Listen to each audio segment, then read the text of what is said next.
আমি বাউন্ডুলে ঘুরি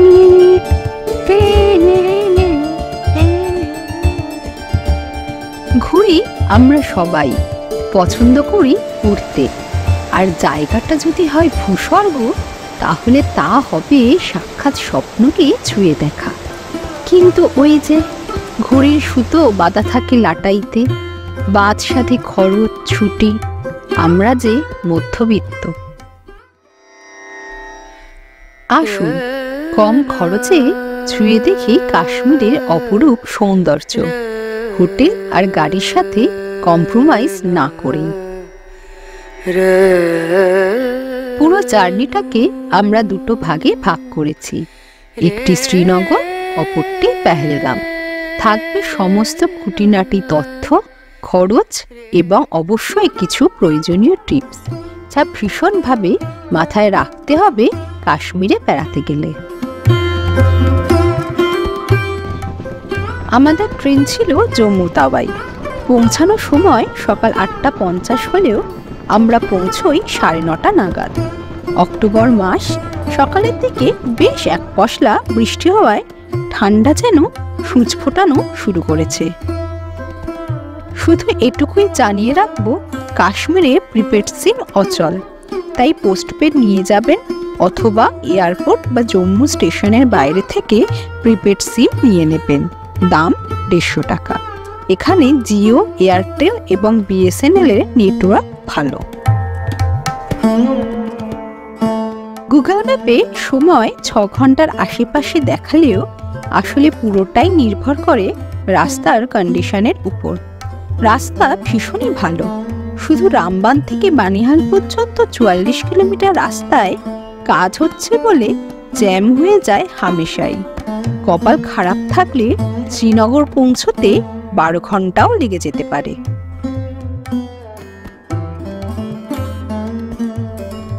গাড়ি আমাদের আগে থেকেই বুক করা ছিল। প্ল্যাটফর্ম থেকে বেরিয়েই চেপে বসলাম। গন্তব্য এবার শ্রীনগর। জম্মু স্টেশন থেকে শ্রীনগরের দূরত্ব প্রায় 250 কিলোমিটার।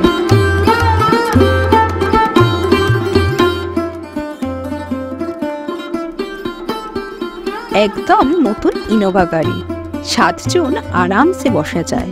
ড্রাইভার উমার ভাইয়ের নাম্বার আমরা পেয়েছি ফেসবুক থেকে। অমায়িক ভদ্রলোক। আমাদের জম্মু থেকে জম্মু 8 দিনের মোট ভাড়া নিয়েছে 37,000 টাকা।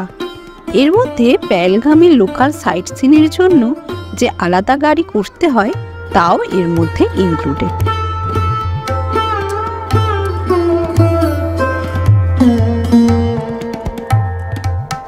চেনাব নদীর পাশ থেকে সুন্দর পিচের রাস্তা। সকালে ব্রেকফাস্ট করা হয়নি, তাই সিদ্ধান্ত হলো তাড়াতাড়ি লাঞ্চ করে ফেলবো। দাঁড়ালাম রাস্তার পাশে একটা হোটেলে। এখানে বিখ্যাত খাবার হলো আজওয়ান। সবই ভেড়ার মাংস দিয়ে তৈরি। দেখে লোভ সামলানো কিন্তু মুশকিল।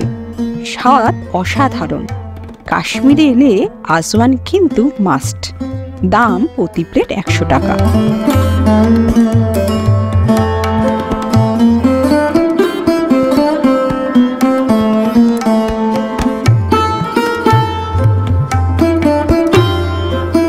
এখানকার রাস্তা আমাদের উত্তরবঙ্গ বা উত্তরাখণ্ডের থেকে কিছুটা আলাদা। বাঁকের সংখ্যা অনেক কম, আর দেখা মিলবে বেশ কিছু টানেলের। দীর্ঘ টানেল পথ পাড়ি এক অন্য অনুভূতি।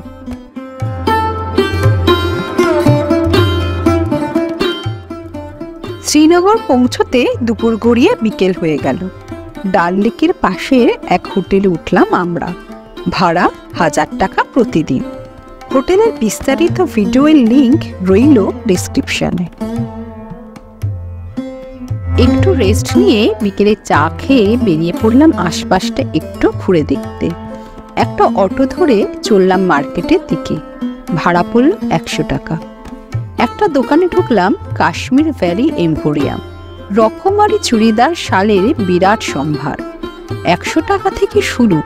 কাশ্মীরে কোথায় শপিং করবেন, কত দামে, সমস্ত তথ্য নিয়ে আরেকটি ভিডিও আছে, লিংক ডেসক্রিপশনে। ফিরে রাতে খাবার হলো হোটেলেই। গরম গরম ভাত, ডাল, সবজি আর চিকেন। আহা, অমৃত সম।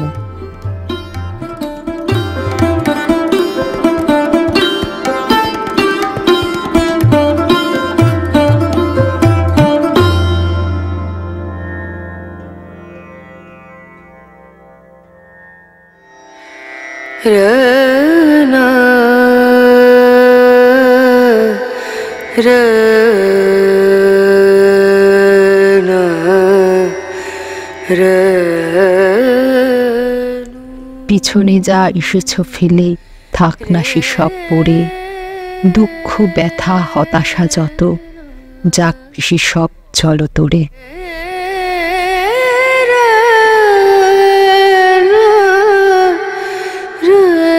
ডাল লেকের স্বচ্ছ জলরাশি দোলা দেয় আমাদের মনেও। দূর হতে জলের উপর দিয়ে ভেসে আসা স্নিগ্ধ হাওয়া আনন্দে ভরিয়ে দেয় মন। আমরা সকাল সকাল আজ বেরিয়ে পড়েছি ডাল লেকের উপর শিকারা চড়তে। ভাড়া নিয়েছে 400 টাকা শিকারা পিছু। ওরা চেয়েছিল প্রতি শিকারা 1200 টাকা, ঘোরাবে 1 ঘন্টা। তার মানে বুঝতেই পারছেন, বার্গেনিং আপনাকে ভালো রকমের রপ্ত করতে হবে। এখানে শিকারা রাইডের ব্যাপারে একটু জেনে নেওয়া জরুরি।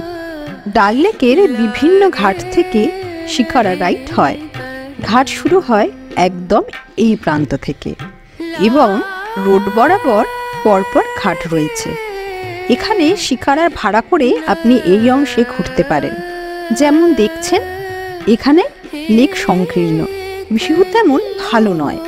একটা ফ্লোটিং মার্কেট আছে, কিছু অবশ্য না কেনাই ভালো। সবকিছুর দামই ভীষণ বেশি। 14 নম্বর ঘাটের পরের ঘাটগুলি থেকে বোটে উঠে আপনি লেকের ভেতর যেতে পারেন। এই অংশের ভিউ অনবদ্য।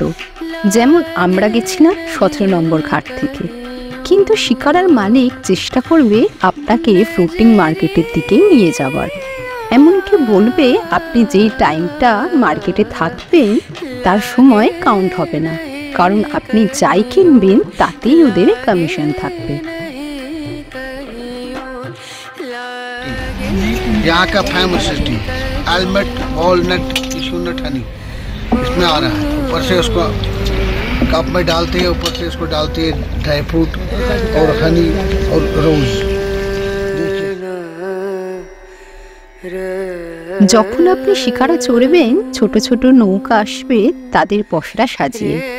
আমরা যেমন খেলাম এখানকার বিখ্যাত ট্র্যাডিশনাল চা কাওয়া। চা পাতা, দারচিনি, লবঙ্গ, কেশর, আমন্ড, গোলাপে পাপড়ি দেওয়া এই চা অসাধারণ।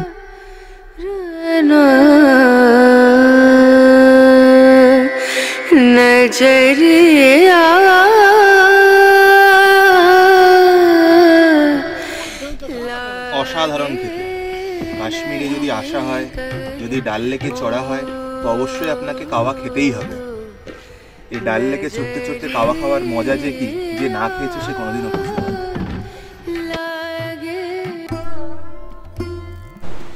শিকারা চড়ে আমরা হোটেলে গিয়ে একটু ফ্রেশ হয়ে বেরিয়ে পড়েছি দুধপাত্রের উদ্দেশ্যে।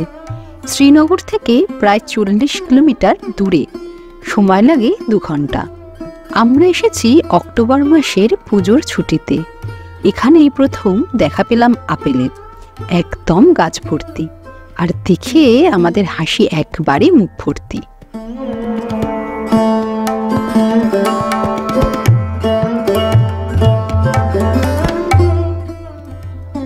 যতই বলুন আমাদের ওখানকার আম আর এদের এখানে আপেল, এ আর এমন কি, কিন্তু সত্যি এই এক অসাধারণ অনুভূতি।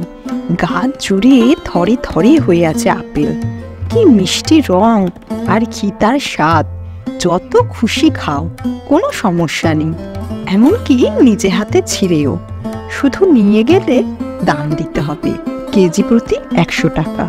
পাওয়া যায় অ্যাপেল জুসও, প্রতি গ্লাস 40 টাকা। Apple with Apple juice. सेब तोड़ने का अलग प्रोसेस होता है। जो ग्रुप में 2 होते हैं उसको मतलब कि खींचना नहीं होता है, उसको ऊपर की तरफ ऐसे मरोड़ना होता है, दोनों टूट जाते हैं। अगर इसको ऐसे खींचेंगे ना, ये पूरा ब्रांच के साथ नीचे आ जाएगा, अगले साल इसमें फ्रूट्स नहीं आएगा। अच्छा अच्छा जी बिल्कुल।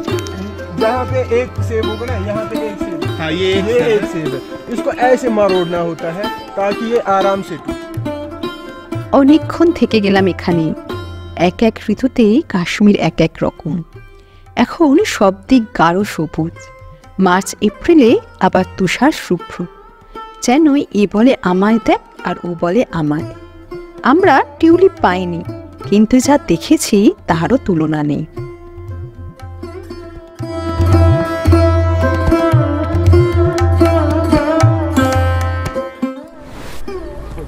আমরা দুধপাত্রি যাওয়ার পথে এখানে একটা টি ব্রেক নিয়েছি। রাস্তার ধারে এখানে ছাতাটা নিয়ে প্রচুর জায়গায় মাক্কে দি রুটি আর সরসোঁ দি শাক এখানকার ফেমাস ডিশ বিক্রি হচ্ছে। আসুন আপনাদের দেখাই কিরমভাবে এরা বানায়। একটা সেখান থেকে এক জায়গা থেকে আমরা এখানে নুন চা আর মাক্কের রুটি খাবো।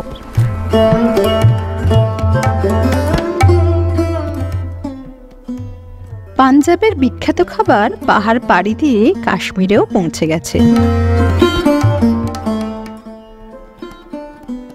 রাস্তার ধারে হঠাৎ পাওয়া ঘিয়ে ভাজা এই রুটি যেন স্বর্ণের চেয়েও দামি। এই যে মাক্কে দি রুটি আর শাক টেস্ট করে দেখে বলি আপনাদের কেমন টেস্ট। অসাধারণ, অন্য রকমের খেতে, অপূর্ব অপূর্ব, জাস্ট অপূর্ব। অবশ্যই আসলে একবার হলেও টেস্ট করবেন, না হলে রিগ্রেট করবেন। এখন যাকে দেখছেন ইনি আমাদের সারথি উমার ভাই। পুরো ট্রিপ জুড়ে আমাদের ভীষণ সাহায্য করেছেন। আমাদের দেখা সেরা ড্রাইভারদের মধ্যে একজন, একদম যাকে বলে হাইলি রেকমেন্ডেড। ওনার নাম্বার ডেসক্রিপশন বক্সে থাকলো। এগিয়ে চলার সাথে সাথে গাছের সংখ্যা কমে ঘাসের সবুজ গালিচা বাড়তে লাগলো। সবুজ ঘাস জমির পেছনে দেবদারু আর চিনার গাছের সারি যেন ক্যালেন্ডারের এক টুকরো ছবি। যেখানে গাড়ি দাঁড়ায় তার থেকে সামান্য হেঁটে গেলেই ভ্যালিতে পৌঁছানো যায়। ভ্যালির ঠিক মাঝখান থেকে পাথরের উপর নাচতে নাচতে চলেছে পাহাড়ি স্রোতস্বিনী শালিগঙ্গা নদী। নদীর ঘাট শেষ হলেই দুপাশে চোখ জোড়ানো গাছের সারি। কিছু দূরে ছোট্ট একটা কাঠের সাঁকো দিয়ে নদী পেরোনো যায়, যেন স্বপ্নের দেখা দৃশ্য। আমরা স্তব্ধ হয়ে বসে রইলাম অনেকক্ষণ। কাঠের সাঁকো পেরিয়ে পাবেন খচ্চরের সারি, বিভিন্ন পয়েন্ট ঘুরিয়ে দেখাবে। এখানেও কিন্তু আপনাকে আপনার বার্গেনিং স্কিলের পরিচয় দিতে হবে, তবে একটু সামলে। ওরা এমন অনেক জায়গায় নিয়ে যাওয়ার কথা বলবে যেগুলি আদপে না গেলেও চলে। আমরা দুধপাত্রি এসে গেছি। এই হলো দুধপাত্রি শালিগঙ্গা। এর পাশ থেকেই খচ্চরে করে এখানে অনেক ভিউ পয়েন্ট আছে যেগুলো নিয়ে যাওয়া হয়। তো ওনাদের সাথে আমাদের কথা হয়েছে, এখানে যে সব থেকে কম সময়ে যে 3টে ভিউ পয়েন্ট আছে সেই 3টে ভিউ পয়েন্টে ওনারা আমাদেরকে নিয়ে যাবেন। ওনারা চেয়েছিলেন আমাদের কাছে 500 টাকা, তারপরে বার্গেনিং করে 300 টাকায় রাজি।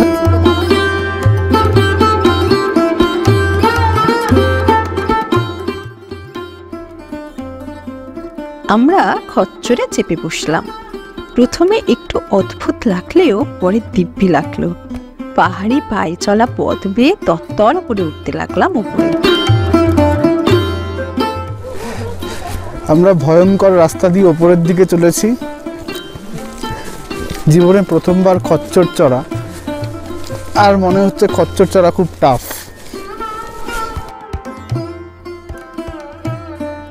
প্রায় 30 মিনিট পর আমরা এসে পৌঁছালাম প্রথম ভিউ পয়েন্টে, ভৈরবনাথ গুফা। আমাদের খচ্চরওয়ালা গুফা বিষয়ক ভয়ের গল্প বলার চেষ্টা করছিল আমাদের, কিন্তু আমরা হাসছি দেখে উনিও হেসে ক্ষান্ত দিয়েছেন।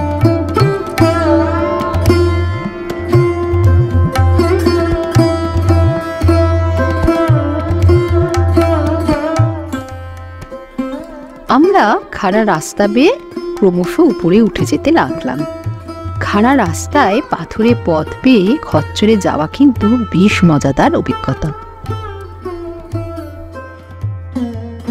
আমরা দুধপাত্রি ভিউ পয়েন্ট প্রথম যে আমাদের স্পটটা দেখাবে বলেছিল সেটা এসে গেছি। এইখান থেকে ভিউটা একবার আমি জাস্ট দেখাতে বলবো, কি অসাধারণ লাগছে। ওই দূরে ক্যামেরা দেখা যাচ্ছে কিনা জানি না, প্যারাগ্লাইডিং হচ্ছে দেখা যাচ্ছে, আর দূরে ওই কুয়াশা ঢাকা পাহাড়। অসাধারণ ভিউ, অসাধারণ দেখতে লাগছে।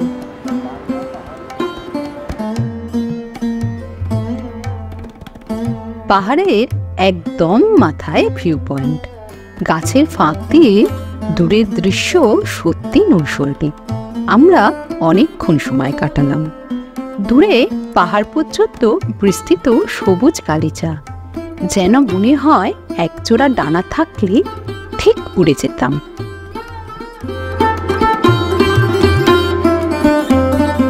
ফেরার পথে খচ্চরওয়ালা ভাইদের সাথে গল্প করতে করতে এলাম।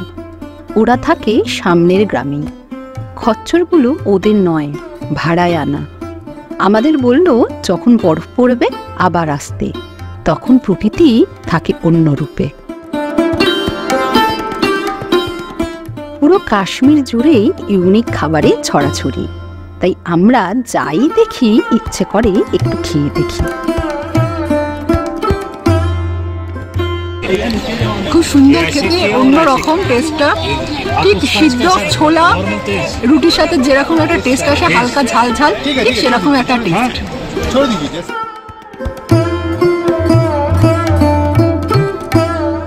দুধপাত্রি থেকে ফেরার সময় আকাশের মুখ ভার। কাল আবার সারাদিন বৃষ্টির পূর্বাভাস রয়েছে।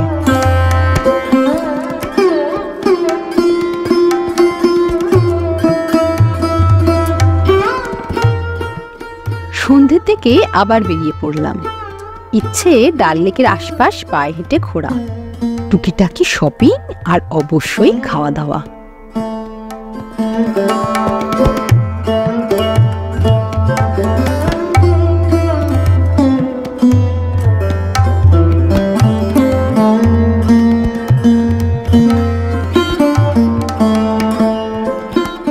ডাল লেকের পাশেই প্রচুর দোকান, সুন্দর করে সাজানো, সস্তা দামি সমস্ত রকমের গিফট কেনার আদর্শ জায়গা। এখানে আর একটা যা সস্তায় পাওয়া যায় তা হলো শীতের পোশাক।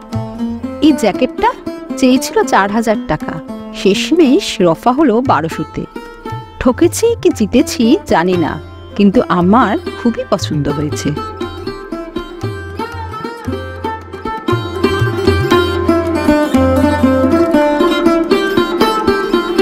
এইবার খাবার পালা। সামনেই পাঞ্জাবি ধাবায় ঢুকে পড়লাম। বেশ পকেট ফ্রেন্ডলি, খাবারও দারুণ।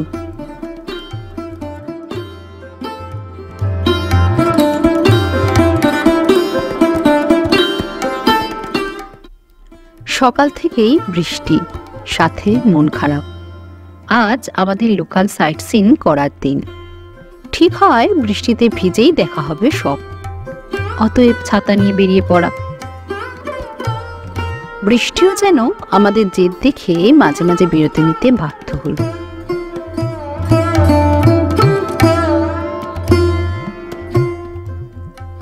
আমাদের প্রথম গন্তব্য হলো জামিয়া মসজিদ। এটি কাশ্মীরে সবচেয়ে বড় মসজিদ। 1394 সালে সুলতান সিকান্দার শাহ এটি নির্মাণ করেছিলেন। 120 মিটার লম্বা এবং চওড়া এই বিশাল মসজিদ 500 বছরেও তার গরিমা অক্ষুণ্ণ রেখে চলেছে। এখানে প্রত্যেকটি থাম এক একটি কাঠের তৈরি।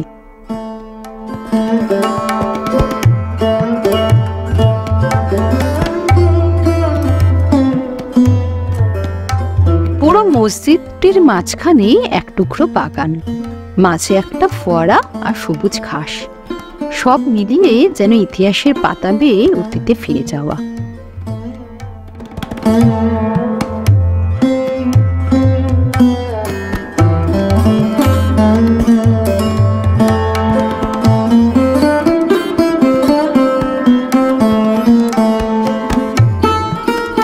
আমাদের এর পরের গন্তব্য হলো হজরত বাল মসজিদ। ডাল লেকের পাশের এই মসজিদের বৈশিষ্ট্য হলো এখানে হজরত মোহাম্মদের দাড়ির একখানি চুল সংরক্ষিত আছে। সেই থেকেই এই মসজিদের এমন নাম।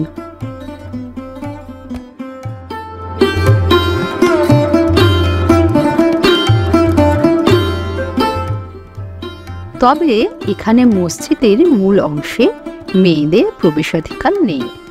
মসজিদের বা পাশের চওড়া বাঁধানো রাস্তার পরেই দিগন্ত বিস্তৃত টানলে সামনে একটি ঘাট আছে, চাইলে এখানেও শিকারা রাইড করতে পারেন।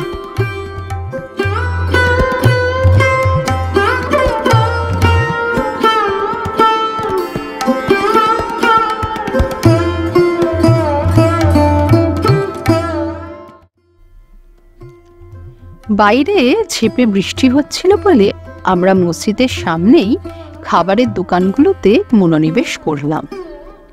ড্রাইভার ভাই নিয়ে গেল কিছু দূরে তাজ বেকারিতে।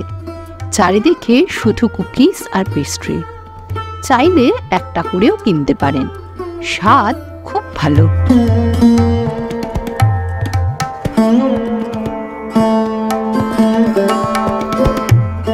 খেতে খেতেই বৃষ্টি প্রায় ধরে এলো।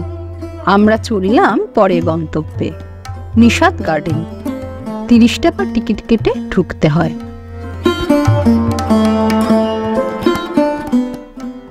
নিশাদবাগ কথার অর্থ হলো আনন্দের উদ্যান।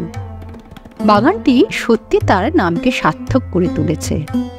ডাল লেকের পূর্ব প্রান্তে অবস্থিত আশ্চর্য সুন্দর এই বাগান 1633 খ্রিস্টাব্দে তৈরি করেছিলেন মোগল সম্রাট জাহাঙ্গীরের স্ত্রী নূরজাহানের ভাই আসিফ খান। এত বছরের পুরনো হওয়া সত্ত্বেও বাগানটি কিন্তু ভীষণ যত্ন করে সংরক্ষণ করা হয়েছে। ফোয়ারা, ঝর্ণা, ফুল, অসংখ্য গাছ দিয়ে সাজানো।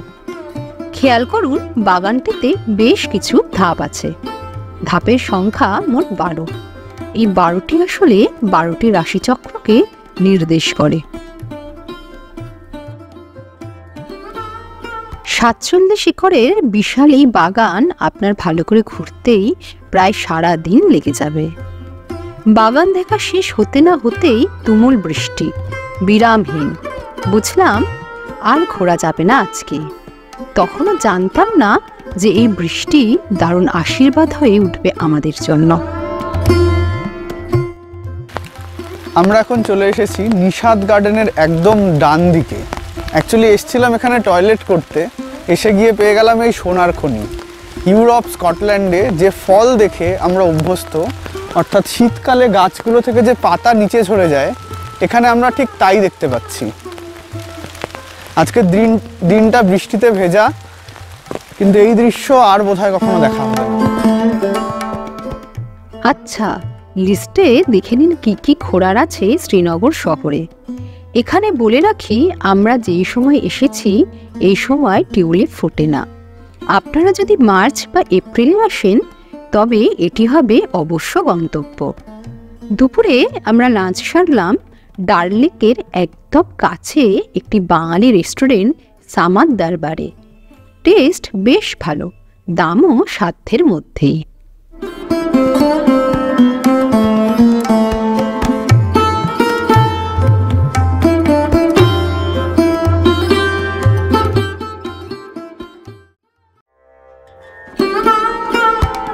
পরদিন সকালে উঠে দেখি আকাশ ঝকঝকে পরিষ্কার। সকাল সকাল সবাই আমরা রেডি বেড়ানোর জন্য। কিন্তু আমরা করছি ব্রেকফাস্ট। এখন রান্নাঘর আমার হেফাজতে, ভাইয়াজি আমার হেফাজতে ছেড়ে দিয়েছে। তো আমি বানাচ্ছি এখানে ইপ্পি, আর ভাইয়াজি আমাদের এখানে টেস্ট করাচ্ছে Kashmiri special tandoori bread with butter. এবার ব্রেডটা আমরা একটু টেস্ট করে দেখি কেমন খেতে, কেমন। দারুণ, অন্যরকম পুরো টেস্ট। এই যে ব্রেডটা আছে, এটা সকালবেলা কাশ্মীরে চায়ের সাথে খাওয়া হয় এবং সেই চাটা নুন দিয়ে হয়। এরা প্রথম চাটা দিনের শুরু করে নুন দিয়ে খেয়ে, এবং তারপরে যতগুলো চা খায় সেগুলোতে মিষ্টি খায়। সোনমার্গের দিকে যত এগোলাম মন তত খুশি হয়ে উঠল। দূরের পাহাড়ে বরফ দেখা যাচ্ছে, ড্রাইভার ভাই বললেন সোনমার্গে আমরা বরফ পাবো। অক্টোবরের পুজোর ছুটিতে ঘুরতে এসে আমরা সত্যি এতটা আশা করিনি। সবাই আনন্দে নেচে উঠলাম। কাশ্মীরে সবুজ আর বরফ একসাথে পাওয়া সত্যি ভাগ্যের ব্যাপার।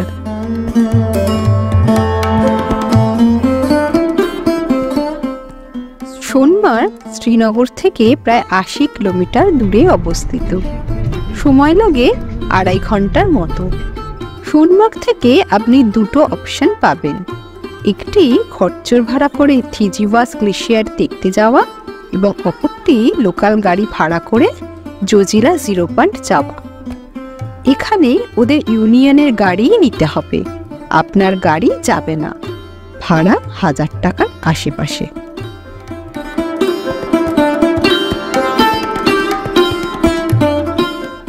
আপনি চাইলে সোনমার্গে থাকতেও পারেন। আমরা অবশ্য গিয়ে ফিরে এসেছিলাম। সোনমার্গ তখন পুরো সাদা। কালকের বৃষ্টি শুভ্র তুষার হয়ে চারিদিক ছেয়ে ফেলেছে। নেমেই বরফ হাতে নিয়ে ছোড়াছুড়ি শুরু করে দিলাম। সবার বয়স এক ধাক্কায় যেন শৈশবে চলে গেছে। অনেক দামাদামি করার পর আমরা ছেলে বুড়ো নির্বিশেষে খচ্চরে চেপে বসলাম থেজিওয়াস গ্লেশিয়ারে যাওয়ার জন্য। ভাড়া পড়ল ঘোড়া পিছু ৮০০ টাকা। দাম দর কিন্তু এখানেও ভালো রকম করতে হবে।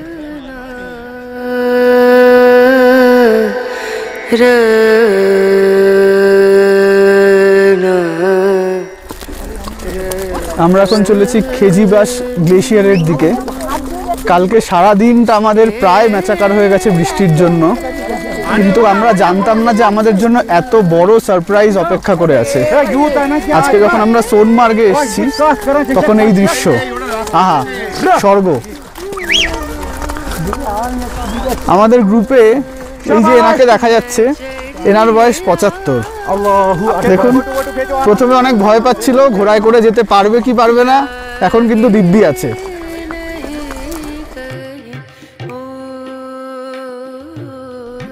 যেন দম বন্ধ করা সৌন্দর্য।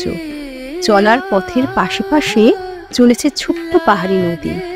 সবুজ গাছ গায়ে বরফ মেখে চুপ করে দাঁড়িয়ে। ম্যাপিল গাছগুলো তাদের হলুদ পাতা বিছিয়ে পাতা ঝরা মৌসুমের জানান দিচ্ছে।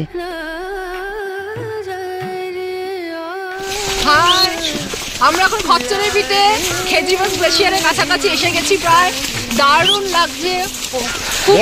বরফ খুব চারিদিকে প্রচুর বরফ। ওয়েদারও দারুণ হয়ে গেছে। রামতেরি গঙ্গামাইলির যে শুটিং হয়েছিল তার জন্য এই হাটটা বানানো হয়েছিল। অনেক বছর হয়ে গেছে, অনেক বরফ পড়ে, বৃষ্টি হয়, এখন এই অবস্থা। ফাইনালি যেখানে পৌঁছালাম তার সৌন্দর্য ভাষায় বর্ণনা করার ক্ষমতা আমার নেই। কাশ্মীরকে স্বর্গ বলা সত্যিই সার্থক। এখানে জানিয়ে রাখি, আমরা গুলমার্গ যাব না। তার দুটো কারণ। একটি গন্ডোলা রাইডের ফেজ 2 বন্ধ, এবং আরেকটি কারণ হলো আমাদের মধ্যে একজনের শ্বাসকষ্ট আছে। আপনারা গুলমার্গ গেলে অবশ্যই গন্ডোলার টিকিট আগেভাগে অনলাইনে কেটে আসবেন। ফেজ 1-এর ভাড়া ৯৫০ টাকার মতো। ফেজ 1 এবং ফেজ 2 মিলিয়ে প্রায় ২১০০ টাকার কাছাকাছি। আমরা এসে গেছি সোনমার্গের থেজিওয়াস গ্লেশিয়ারে। এই নদীটা দেখা যাচ্ছে, এটা গ্লেশিয়ার থেকেই বেরিয়েছে, আর চারিদিক পুরো সাদা বরফে ঢেকে গেছে। অসাধারণ। একদম উপরে গুটি কয়েক চায়ের দোকান। অনেকক্ষণ সময় কাটিয়ে চা খেয়ে আমরা রওনা দিলাম। মনে একরাশ আনন্দ। আজ আমাদের শ্রীনগরে শেষ দিন। কাল আমরা চলে যাব পেহেলগাম, থাকবো 3 দিন। পেহেলগামের সমস্ত ডিটেলসের জন্য দেখুন পরবর্তী ভিডিওটি ভালো লাগলে সাবস্ক্রাইব করে পাশে থাকুন। লাইক করতে ভুলবেন না। আপনার ছোট্ট প্রচেষ্টা আমাদের অনেকটা মোটিভেট করে।